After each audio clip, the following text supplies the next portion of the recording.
Hey, Mark here. Today I'm going to be showing you how to set up a WordPress website. So when you get a domain, you usually get a cPanel for hosting, or you'll want to go and install WordPress.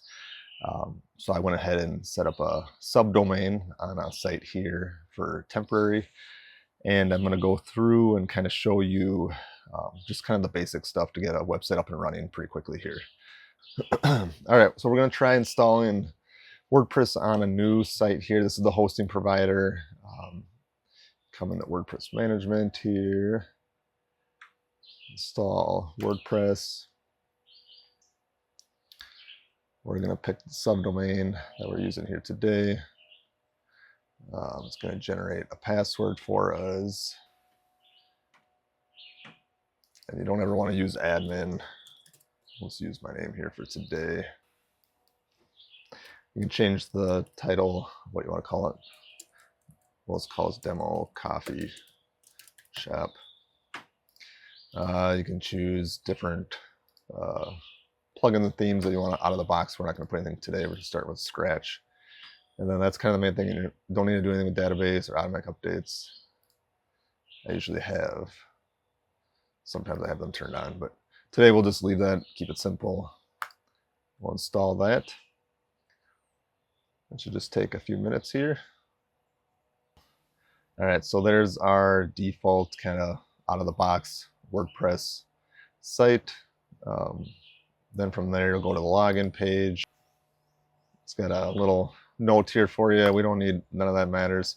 Kind of the left-hand side here. So now when you have a fresh install, you're going to have posts is where you do your blog posts. We'll click in there. This is your dashboard. When you log in, you get a left-hand sidebar. It's going to have just a generic post that automatically puts in there for you. We'll talk about this in other videos, how to do the blog post.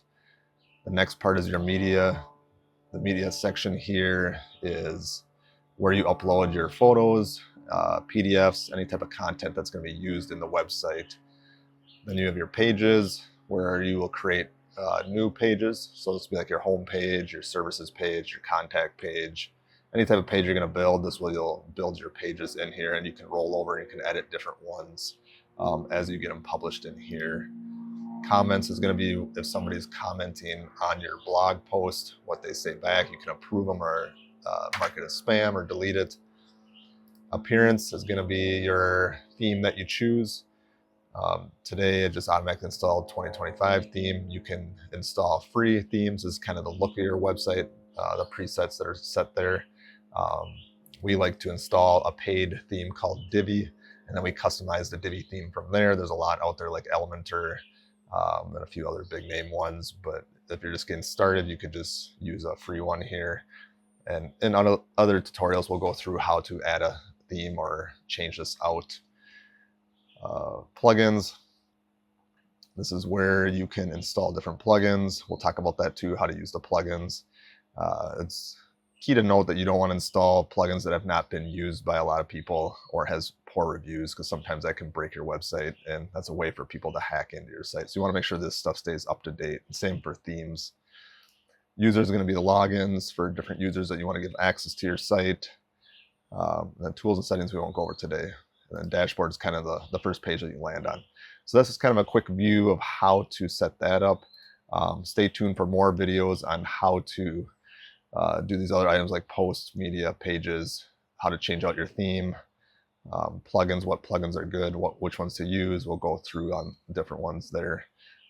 Like and comment below if this was helpful for you for installing WordPress on your server, and let us know if you have any questions. Thank you.